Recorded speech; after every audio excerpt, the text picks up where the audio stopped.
we've also seen, on the whole, a systemic problem with companies built on basically surveilling people and using their data and providing some services back, not really doing a good job at all with privacy and security, and not acting unless, for example, they get a consent order from the FTC or they get dragged in a congressional hearing or in the press. And so, I'm sure on top of everything else that Twitter will really be thinking hard about its next moves here. I'm Stephanie Pellin. This is the Lawfare Podcast, September 8th, 2022. On August 23rd, the Washington Post published a story about a whistleblower complaint filed by Peter Zatko, the former security lead and member of Twitter's executive team responsible for information security, privacy, physical security, and information technology. In the whistleblower complaint, Zatko describes extreme problems and deficiencies with the security, privacy, and integrity of Twitter's platform. The complaint also alleges that since 2011, Twitter's senior executives have engaged in making false and misleading statements to users and the Federal Trade Commission about Twitter's privacy, security, and integrity. I sat down with Justin Sherman, a fellow at the Atlantic Council's Cyber Statecraft Initiative, to discuss some of the most interesting aspects of the complaint. We talked about some of the background leading up to the filing of the complaint, some of its most significant alleged privacy and security violations, and what to look for in the upcoming congressional hearing on the complaint. It's the Lawfare Podcast, September 8th. Justin Sherman on the Twitter whistleblower complaint. Justin, before we delve into the specifics of the complaint, can you tell us a bit about just who Peter Zatko is? 100%. So Peter Zatko is actually better known as Mudge, who really I would say is one of the world's most famous hackers. He was part of the hacking group Loft in the 1990s, as well as this other group, the Cult of the Dead Cow. He's worked at Google, he's worked at DARPA, he founded this group with his wife, who is former NSA, that does cybersecurity independent testing. So the list really goes on, but he has tons of expertise in the space. He's extremely well known and really brings a lot of cybersecurity experience and credibility to the table. So is it fair to say then that his background and reputation bring a certain credibility to this complaint from the outset? I think so, yes. He has a reputation as a straight shooter, as someone who will, as he's done in front of Congress in the 90s, call problems like they are, call out cybersecurity failures for what they are. And so all of that credibility on top of his background comes with this whistleblower complaint. So the early part of the complaint describes something called an ethical disclosure dilemma. And it says that Mudge is proceeding with the disclosures in this complaint quite reluctantly. Can you talk a bit about this dilemma as it is described in the complaint? Yeah, Mudge talks about the idea of responsible security disclosure in the cybersecurity community. Essentially, the idea that if you are an ethical hacker and you find a flaw in a system, you want that flaw to be fixed. But you have to think about how you go about sharing that information, because you could post about the flaw right away, for example, to try and shame the company into action. But, they might not be able to act quickly. And so you might give someone an instruction manual, essentially, for how to exploit that vulnerability. And so there's this question of how you go about managing that information, how you might approach the manufacturer of a system or the maintainer of a system with that vulnerability. And so in the complaint, Mudge kind of ties that idea in the hacking community to his disclosures and his allegations, saying that essentially he tried to follow that kind of process within Twitter, tried to push improvements from inside the company, but is now saying, okay, I've reached the point where I tried to do what I could in an ethical way without tipping people off as to these problems, but I have an obligation at this point to go public with this information. So, before we dig into the details of the complaint, I also want to talk about an important historical event that frames this whistleblower complaint. In 2011, the Federal Trade Commission, or FTC, filed a complaint and entered into a consent order with Twitter. Can you tell us generally what this 2011 complaint was about and what the consent order required Twitter to do? This is a really important point because it marks the start of an interesting FTC Twitter relationship in the privacy and security space, but also because it's referenced now in what Mudge is alleging today. And so in 2011, the FTC entered into a consent agreement, so a court approved settlement agreement with Twitter. And this was after the FTC alleged a couple things. The first is that from about July 2006 to July 2009, Twitter gave most of its employees the ability to get administrative control of the Twitter system. So these employees could reset people's passwords, they could see people's private tweets, they could tweet on users' behalf, they could access other non-public information about users, presumably the kind of stuff you put in when you create your account. And it alleged that these employees could just go onto twitter.com and literally log in like anyone else would and get that admin access. So that was the first part of this 2011 FTC complaint. The second piece is that the FTC alleged that hackers later in that window in 2009 exploited this administrative access system, that they basically set up an automated password guesser to guess an employee's password. And then, I'll read a line from the complaint that I wrote down here. The account they broke into, the password was, quote, weak, lowercase, letter only, a common dictionary word, unquote. And so, they got in pretty easily. And then once they were in this system, it says the hackers could access all of that stuff I mentioned, people's private tweets, their private information, they could reset passwords.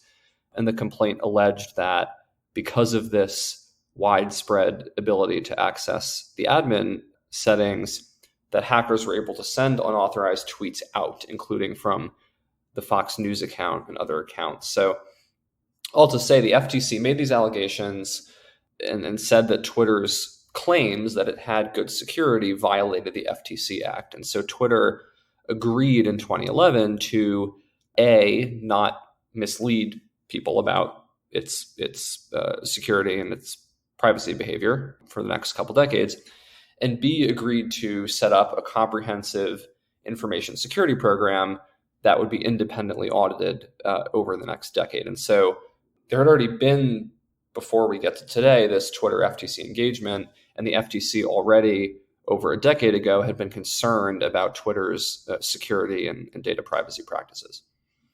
So we have to then talk about what happened at Twitter in July of 2020.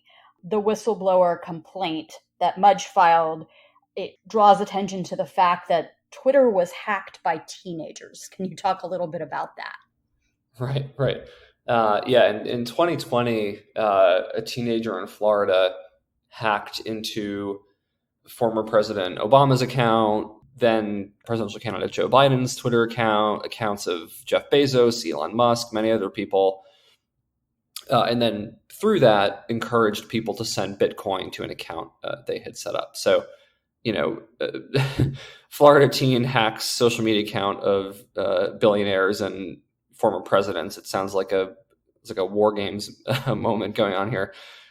But that actually raises a good point, which is that, you do get these hacks with incredibly sophisticated people, a la, Matthew Broderick's character typing away furiously and ripping into firewalls and whatnot. But a lot of the time, these hacks happen through simple exploitation of human behavior.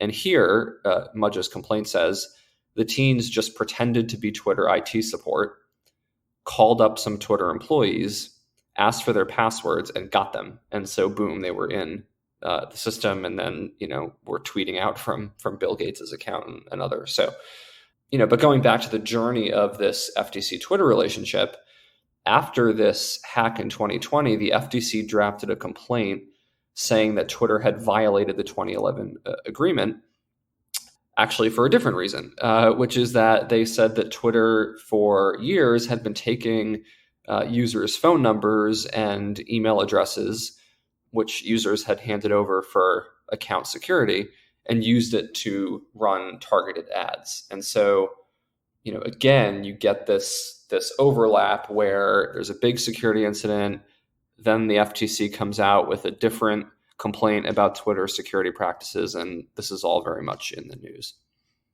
And at least according to the whistleblower complaint, did those issues arising out of July 2020 eventually lead to Twitter's then CEO Jack Dorsey hiring Mudge to address the company's security problems?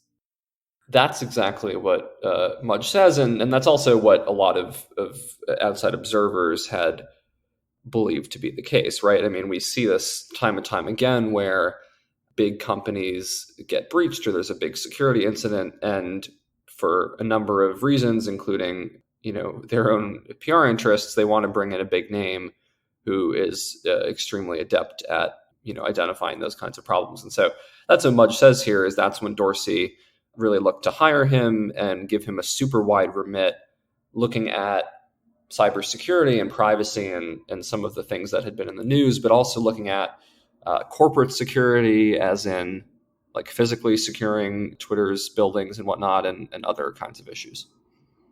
So with that background, let's turn to the concerns that Mudge raises in the complaint. The complaint says that, quote, Mudge discovers egregious deficiencies, negligence, willful ignorance, and threats to national security and democracy. And he breaks down these deficiencies into a handful of categories, two of those being privacy and security. So I want to talk about some of the most concerning privacy and security issues he identifies. Let's start with some of the privacy issues. What is alleged, and which of these issues do you find the most concerning or significant? I mean, there's a ton.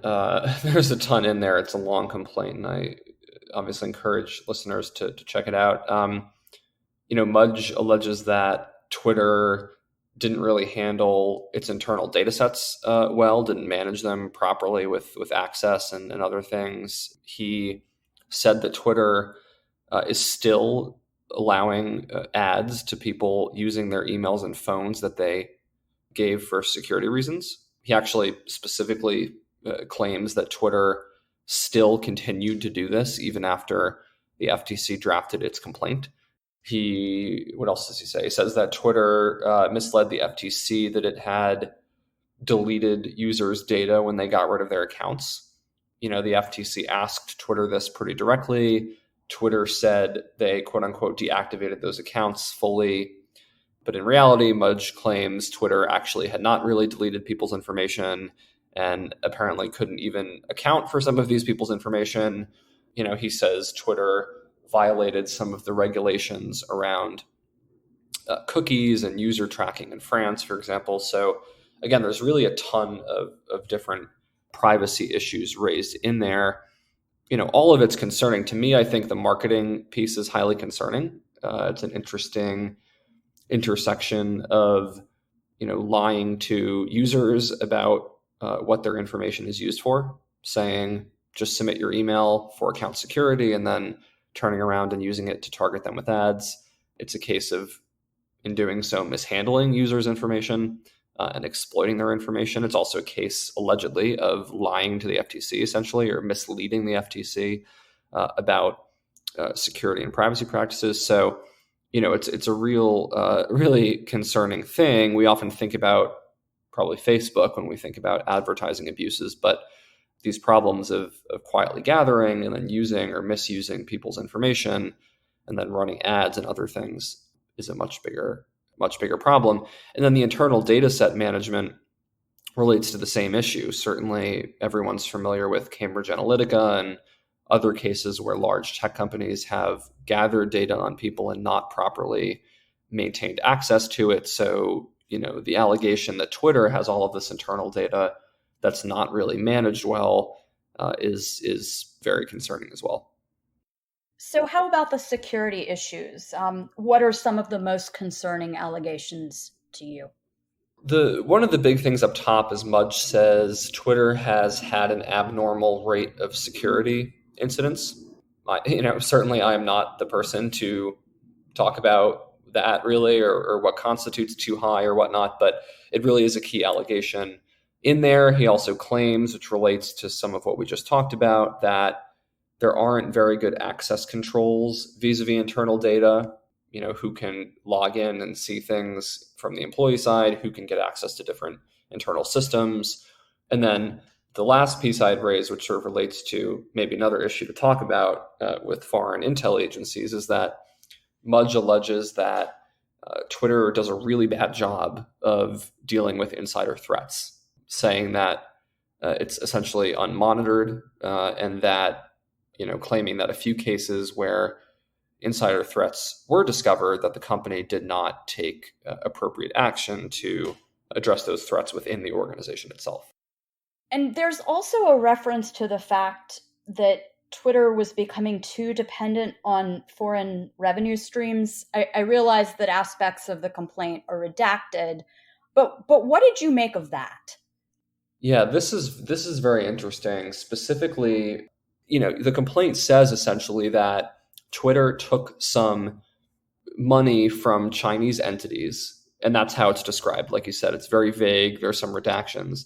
The Chinese entities were giving money to Twitter, and there was concern as a result of that money giving that those Chinese entities would be able to access sensitive data on Twitter users, including people in China who were using Twitter.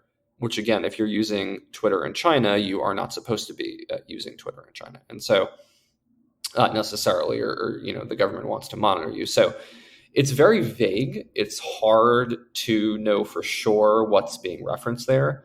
But based on the way it's phrased, giving money to the platform and then concern that they hypothetically could access data, to me and some others, that probably means advertising. And that probably means it's an allegation of some Chinese entities buying ad access or running ads of some kind through Twitter where they're getting clickback data, and then might be able to use that information to identify particular Twitter users in China or in other places that they're trying to monitor. So this is highly concerning. Mudge claims in the complaint that Twitter executives, like several people at Twitter, were very vocally concerned about this, and the company proceeded anyway. And so this is just another illustration of the fact that when we're talking about these cybersecurity issues, we're not just talking about criminal hackers, we're also talking about foreign nation states and other issues. And when we're talking about foreign governments and others accessing data, we're not just talking about hacks, and we're not just talking about scraping social media. There are also many ways in the middle, whether it's data brokers or this kind of ad access, where a company with poor security or privacy practices can end up giving away sensitive information. And I'd have to note that you have done a lot of work on data brokers and both the privacy and security risks involved in the ecosystem of that industry. It sounds like those concerns were raised for you as you were looking at this complaint. That's absolutely the case. And again, it gets back to this question of what kind of data are companies collecting? How are they using that information? How are they sharing that with outside entities? Are there controls on that? A prime example is we've seen plenty of cases where social media companies, Facebook is one example, have enabled people to run blatantly discriminatory ads, for example, running, racist housing ads to people. And that sometimes is something companies ignore. Sometimes they care a bit because there's a legal element to it. But there's really, really bad, a lot of the time, thinking in companies about data from a national security perspective. And there's certainly folks within lots of tech companies that are very sharp on this, but overall, the organizations don't really think about those kinds of things. And so, yeah, as we said, Mudge claiming that executives saw this Chinese money, were concerned about it, thought that there might be a risk of data going to Chinese entities in a concerning way, and then doing it anyway. That's exactly the kind of harm that happens when we don't have, proper regulation of these activities. So, according to the complaint, Mudge conveyed a number of these concerns to the senior executive team approximately 1 week before a board meeting. The complaint alleges, however, that Mudge was told not to send a detailed report of his findings to the board of directors, but only to convey his findings orally at a high level. What might we infer from this, and does this set off any alarms in your mind? It's an interesting comment. I mean, boards a lot of the time are not going to get in the ridiculous weeds about things. In fact, that's often a challenge for CISOs, is that if you're talking to the board, to bring it up to the board level and not be speaking kind of in the weeds from their standpoint. At the same time, in general, if a company is keeping things from the board, that is not good. Things are not probably going well. And so, I think the key thing is, which Mudge gets at, is he says he was brought in to deal with these issues. That Twitter knows, as they should have known, that he's a straight shooter and is going to see issues and try and identify issues and tell people what he sees is wrong. And as he's sort of claiming, that just was not welcomed. Twitter was not willing to really listen to the complaints that were being raised. And exactly to your question, the comment about the board of directors meeting, at least from his perspective, seems to suggest that they did not really want the board to have access to the more detailed information about these security assessments. So, it's always a challenge operating within an organization, being someone who wants to focus on cybersecurity or privacy when that's not what drives revenue. But it's definitely an alarm bell that he would say that they wanted this information not provided to the board. So you hinted at this in your last answer, but fair to say that the complaint details a challenging environment from which to improve the platform's security. Yeah, right. I mean, look, I have a tech background. I've never been a CISO, right? But I don't think I've ever met a single CISO in my life who said their job was easy. And so that's for a lot of reasons, right? The constant attention to threats, for example, constantly dealing with people buying and plugging in new technologies and all of these risks. But there's also a big piece of the challenge is just working within the organization. Companies don't want to spend on things that don't generate revenue. This is why privacy is a lot of the time a tense issue at technology companies. Security can be a tense issue at companies, risk and forecasting and all these kinds of things that don't directly, in an executive's mind anyway, add to the bottom line. And so there's lots of great people in many cases, like Mudge at Twitter, working on these issues. But, every CISO I've ever known has had plenty of times fighting tooth and nail, sometimes to get things done, having to work really hard on tying any security activity to business risks, to potential legal liability, to the bottom line, to all of those central points of concern for the C-suite and for the board. And so, yeah, it just, reading this complaint, you come away with a very challenging environment to be raising security issues at Twitter. So we started this discussion or framed it with these two rather kind of monumental events between the FTC and Twitter. And now we have, this 84-page complaint with attachments and links. Yep. What might we expect to see from the FTC, or what kind of response would you expect to see from them going forward? Yeah, the FTC is definitely going to respond. They are going to respond because they'll want to respond. They're also going to respond because they essentially have to respond. It would be a terrible, from their vantage point, decision to have something like this happen, this high profile, get this much media coverage and congressional attention, and then to not act on it. So I'm sure that the FTC is going to look into this. Previously in 2011, as you had said from the beginning, the FTC had a complaint and then entered into a consent agreement with Twitter, where Twitter agreed to take some measures to improve security. This series of allegations put out really describes a scenario in which Twitter is not doing a lot of what it's supposed to be doing, or is even misleading the FTC. And so I don't know. I wonder if this time around the FTC is going to go the route of wanting another consent order, if the FTC is going to go the route of we're going to file a lawsuit and we're going to fine you for what you've done, which the FTC does all the time. It goes after companies for all kinds of things and sometimes fines them.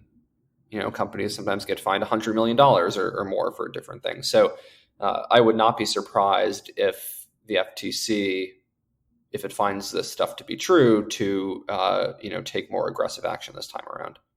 So you mentioned that after this complaint was made public in the press, there was a whole lot of media coverage. The first story that I read, at least, was in the Washington Post, but several followed. And then after that, the Senate Judiciary Committee announced that it has scheduled a hearing on the complaint on September 13th. Last I checked, I didn't see a list of witnesses yet, other than, well, I think we can presume Mudge is going to be there. But what should we be looking for from that hearing? What questions would you want to ask Mudge? Yeah, I haven't. It's a good point. I haven't checked either. I'm not sure. Like you said, if it's just Mudge, I mean that's a key question. Is it just going to be Mudge testifying? Might the committee try and get someone from Twitter to show up? In which case, to me, there's no way that's going to be the CEO. That's going to be the general counsel or some sort of policy person. Are they going to try and get any other witnesses or whistleblowers or something? Right? There's a set of questions there. What should be asked, I think, is about how Twitter handled the information that Mudge says he gave them. They should be asking questions about misrepresentations of activity to the public, to the FTC. That stuff's really, if true, highly concerning and will result probably in some serious problems for Twitter. But what we'll see in practice, I have no idea. These hearings are always a mix. It's Congress, right? So a mix of, really interesting questions with tech, sometimes questions that are a little off base. And then there's usually some partisan grandstanding vis-a-vis big tech. And so, different members like to bash technology companies for different things. So I'm sure there could be some of that, folks looking to highlight ways they're saying Twitter is terrible at security or Twitter is a surveillance threat or something of that nature. So it's hard to predict, but politics is always part and parcel of these hearings. And I'm sure that will be the case, next Tuesday as well. But as you have discussed throughout this podcast, there are some really significant concerns potentially for Congress to investigate here. And if nothing else, to raise, the issue and perhaps even put more pressure on the FTC. Right. Oh, no, absolutely. Right. And I don't mean to downplay that. Yeah, the issues here are huge. And it certainly, I think, will put more pressure on the FTC to have this stuff in a hearing. Again, especially if questions come up specifically about consent orders, specifically about the fact that Mudge says Twitter misrepresented some of its data security practices to the FTC. That is a huge issue. And so I'm sure it will compel more action. Again, it's going to generate more Hill conversations about tech regulation. We've seen time and time again, a number of bills that are not great on tech or that miss the mark technically or whatnot. But we've also seen, on the whole, a systemic problem with companies built on basically surveilling people and using their data and providing some services back, not really doing a good job at all with privacy and security, and not acting unless, for example, they get a consent order from the FTC or they get dragged in a congressional hearing or in the press. And so, I'm sure on top of everything else that Twitter will really be thinking hard about its next moves here. So Justin, before we wrap this up, any other thoughts that you'd like to share on this complaint and the privacy and security issues it raises? I would only add that we're in an interesting time with tech whistleblowing. There have been now a few pretty high-profile whistleblowers from large technology companies who have raised issues publicly with what was going on, Frances Haugen being the most recent example before Mudge. But Mudge is a much more established and known person than a lot of these others. That's not at all to diminish these other whistleblowers and whatnot, but to say that Mudge brings an even greater level of expertise and credibility and name brand and everything else to this. And so it's an interesting time to see how folks really are debating, in some cases, the pros and cons of leaking to the press, or in this case, outright whistleblowing about bad cybersecurity practices that they see at their technology organization. Justin, thanks so much for joining me. Thanks for having me. The Lawfare podcast is produced in cooperation with the Brookings Institution. You can get ad-free versions of this and other Lawfare podcasts by becoming a Lawfare Material supporter at patreon.com/lawfare. You'll also get access to special events and other content available only to our supporters. Please rate and review us wherever you get your podcasts. Look out for our other podcasts, including Rational Security, Chatter, Allies, and The Aftermath, our latest Lawfare Presents podcast series on the government's response to January 6th. Check out our written work at lawfareblog.com. The podcast is edited by Jen Patja Howell, and your audio engineer this episode was Ian Enright of Goat Rodeo. Our music is performed by Sophia Yan. As always, thank you for listening.